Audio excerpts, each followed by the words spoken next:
वीरेंद्र सहवाग। नजफगढ़ से दुनिया के शिखर तक का सफर। भारतीय क्रिकेट के इतिहास में कुछ ही खिलाड़ी ऐसे हुए हैं जिन्होंने अपनी बल्लेबाजी के दम पर खेल के मायने बदल दिए। वीरेंद्र सहवाग इन्हीं में से एक हैं।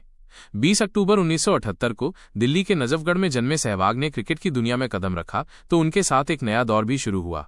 ये कहानी एक साधारण लड़के से नवाब ऑफ नजफगढ़ बनने की है, जिसने अपनी आक्रामक शैली, निडर स्वभाव और अद्वितीय प्रतिभा से लाखों दिलों पर राज किया। बचपन और क्रिकेट का जुनून। दिल्ली के नजफगढ़ की गलियों में एक छोटा सा लड़का, जिसे प्यार से वीरू कहा जाता था, बचपन से ही क्रिकेट का दीवाना था। एक अनाज व्यापारी के घर पैदा हुए सहवाग का परिवार बहुत ज्यादा अमीर नहीं था, लेकिन उनके पिता कृष्ण सहवाग ने अपने बेटे के सपने को पूरा करने में कोई कसर नहीं छोड़ी। वीरू का क्रिकेट के प्रति जुनून इतना गहरा था कि वो स्कूल के दिनों में ही ये तय कर चुके थे कि उनका जीवन क्रिकेट के लिए ही बना है। सहवाग के बचपन की बल्लेबाजी की शैली आज की उनकी बल्लेबाजी शैली से बहुत मिलती जुलती थी। वो गेंद को देखते ही मारने में विश्वास रखते थे, चाहे गेंदबाज कोई भी हो। गली क्रिकेट में वो हमेशा बड़े शॉट्स खेलने की सोचते, जो उनकी पहचान बन गई। उनकी इस आक्रामक शैली ने जल्द ही स्थानीय टूर्नामेंट्स में उन्हें एक अलग पहचान दिलाई। दिल्ली की अंडर-19 और रणजी ट्रॉफी टीमों में उनकी धमाकेदार पारियां सबको चौंका देती थी। उनके कोच अमरनाथ शर्मा और ए.के. शर्मा ने उनकी प्रतिभा को पहचाना और उन्हें सही दिशा देने का काम किया। रणजी ट्रॉफी में दिल्ली की ओर से खेलते हुए सहवाग ने अपनी निडरता और जोखिम लेने की प्रवृत्ति से सबको प्रभावित किया। ये वही समय था जब भारतीय क्रिकेट को एक ऐसे सलामी बल्लेबाज की तलाश थी जो तेज गति से रन बना सके। अंतर्राष्ट्रीय करियर की शुरुआत, चुनौतियां और वापसी। सहवाग का अंतर्राष्ट्रीय सफर 1999 में पाकिस्तान के खिलाफ कराची में वनडे डेब्यू से शुरू हुआ। उनका पहला मैच निराशाजनक रहा, जहां वो सिर्फ 1 रन बनाकर आउट हो गए और गेंदबाजी में भी महंगे साबित हुए। इस शुरुआती असफलता ने कई लोगों को उनके टैलेंट पर सवाल उठाने का मौका दिया, लेकिन सहवाग का आत्मविश्वास अडिग था। वो हार मानने वालों में से नहीं थे। उन्हें 2001 में टेस्ट क्रिकेट में मौका मिला, जब वे सौरव गांगुली के नेतृत्व में भारतीय टीम का हिस्सा बने। 2001 में दक्षिण अफ्रीका के खिलाफ ब्लूमफोंटेन में खेले गए टेस्ट मैच में सहवाग ने अपने डेब्यू पर ही शतक जड़कर सबको चौंका दिया। इस मैच में उन्होंने सचिन तेंदुलकर के साथ मिलकर शानदार साझेदारी निभाई।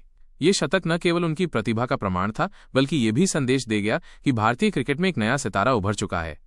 यहीं से नजफगढ़ का नवाब और मॉडर्न क्रिकेट का डेंजरस मैन जैसे उपनामों का सिलसिला शुरू हुआ, जो उनकी बेखौफ बल्लेबाजी शैली के लिए दिए गए। सहवाग की बल्लेबाजी का अंदाज अनोखा था। जहां ज्यादातर सलामी बल्लेबाज रक्षात्मक खेल पर ध्यान देते थे, सहवाग हर गेंद को बाउंड्री के लिए मारने की सोचते थे। इस आक्रामक शैली ने उन्हें एक ऐसा बल्लेबाज बनाया जिसे विपक्षी टीम के गेंदबाज सबसे ज्यादा खतरा मानते थे। रिकॉर्ड्स का सिलसिला, इतिहास के पन्नों में सुनहरे अक्षर। सहवाग का करियर रिकॉर्ड्स की किताब में सुनहरे अक्षरों से लिखा गया। 2004 में मुल्तान में पाकिस्तान के खिलाफ उन्होंने 309 रनों की ऐतिहासिक पारी खेली, जो टेस्ट क्रिकेट में किसी भारतीय द्वारा पहला 13 शतक था। इस पारी में सहवाग ने सिर्फ 375 गेंदों में 300 रन पूरे किए, जो उस समय टेस्ट क्रिकेट में सबसे तेज 13 शतक था। इस पारी ने न केवल पाकिस्तानी गेंदबाजों को हताश किया, बल्कि पूरी दुनिया में उनके नाम की गूंज सुनाई दी। ये तो बस शुरुआत थी। 2008 में चेन्नई में दक्षिण अफ्रीका के खिलाफ सहवाग ने 319 रनों की और भी धमाकेदार पारी खेली। ये टेस्ट क्रिकेट में किसी भारतीय द्वारा सर्वोच्च स्कोर है। इस पारी में उन्होंने सिर्फ 278 गेंदों में 13 शतक पूरा किया, जो आज भी टेस्ट क्रिकेट में सबसे तेज 13 शतक है। सहवाग उन 4 बल्लेबाजों में से एक हैं जिन्होंने टेस्ट क्रिकेट में 2 बार 300 का आंकड़ा पार किया है। उनकी बल्लेबाजी का स्ट्राइक रेट 82.23 है, जो टेस्ट क्रिकेट में न्यूनतम 3000 रन बनाने वाले बल्लेबाजों में सबसे ज्यादा है। एक दिवसीय क्रिकेट में भी सहवाग ने इतिहास रचा। 8 दिसंबर 2011 को वेस्टइंडीज के खिलाफ इंदौर में उन्होंने 149 गेंदों में 219 रनों की पारी खेली, जो उस समय एक दिवसीय क्रिकेट में सर्वोच्च व्यक्तिगत स्कोर था। वो सचिन तेंदुलकर के बाद एक दिवसीय में दोहरा शतक बनाने वाले दूसरे बल्लेबाज बने। ये पारी सहवाग की आक्रामकता और निरंतरता का प्रतीक थी। वो दुनिया के केवल 2 बल्लेबाजों में से एक हैं जिन्होंने एक दिवसीय में दोहरा शतक और टेस्ट में 13 शतक बनाया है। दूसरा नाम क्रिस गेल का है। चुनौतियों और शानदार वापसी। सहवाग का करियर हमेशा आसान नहीं रहा। 2005 में उन्हें राहुल द्रविड़ के नेतृत्व में भारतीय टीम का उप कप्तान बनाया गया, लेकिन खराब फॉर्म के कारण 2006 में उन्हें उप कप्तानी से हटा दिया गया। 2007 में उन्हें टेस्ट और एक दिवसीय दोनों टीमों से बाहर कर दिया गया। ये उनके करियर का सबसे मुश्किल दौर था, लेकिन सहवाग ने हार नहीं मानी। 2008 में उन्होंने शानदार वापसी की। ऑस्ट्रेलिया के खिलाफ टेस्ट सीरीज में उनकी शानदार पारियों ने उन्हें फिर से टीम में स्थापित कर दिया। उसी साल उन्हें Wisden leading cricketer in the world चुना गया और वो इस पुरस्कार को 2 साल तक बरकरार रखने वाले पहले खिलाड़ी बने। सहवाग 2002 में आईसीसी चैंपियंस ट्रॉफी में सर्वाधिक रन बनाने वाले बल्लेबाज थे। वो 2007 टी20 विश्व कप और 2011 क्रिकेट विश्व कप जीतने वाली भारतीय टीम का अहम हिस्सा थे। इन उपलब्धियों ने उन्हें न केवल एक खिलाड़ी बल्कि एक प्रेरणा के रूप में स्थापित किया। संन्यास और नई पारी। 20 अक्टूबर 2015 को सहवाग ने अंतर्राष्ट्रीय क्रिकेट से संन्यास की घोषणा की। उनके प्रशंसकों के लिए यह एक भावुक क्षण था, लेकिन सहवाग ने हमेशा की तरह अपने बेफिक्र अंदाज में कहा, मैंने अपने दिल की सुनी और अब समय है आगे बढ़ने का। संन्यास के बाद उन्होंने कमेंट्री, कोचिंग और सामाजिक कार्यों में हिस्सा लिया।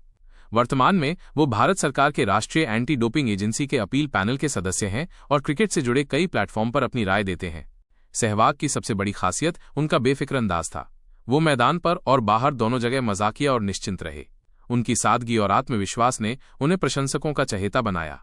वो कहते थे, गेंद दिखे मारो, ज्यादा सोचने की जरूरत नहीं। ये दर्शन उनकी बल्लेबाजी और जीवन दोनों में झलकता था। विरासत और सम्मान। वीरेंद्र सहवाग की कहानी केवल रनों और रिकॉर्ड्स की नहीं, बल्कि एक ऐसे इंसान की है जिसने क्रिकेट को एक नया आयाम दिया। उनकी आक्रामकता, निडरता और जुनून ने उन्हें भारतीय क्रिकेट का एक आइकन बनाया। 2023 में जब उन्हें ICC cricket hall of fame में शामिल किया गया, तो ये उनके शानदार योगदान का सम्मान था। सहवाग की विरासत आज भी युवा क्रिकेटरों को प्रेरित करती है, जो उनके जैसा बेखौफ और जोशीला खेलना चाहते हैं। नजफगढ़ के इस नवाब ने दिखाया कि अगर आप अपने खेल और खुद पर विश्वास रखते हैं तो कोई भी चुनौती बड़ी नहीं है। उनकी कहानी ये सिखाती है कि जोखिम लेने से मत डरो और अपने प्राकृतिक अंदाज को कभी मत बदलो। वीरेंद्र सहवाग हमेशा क्रिकेट प्रेमियों के दिलों में राज करते रहेंगे।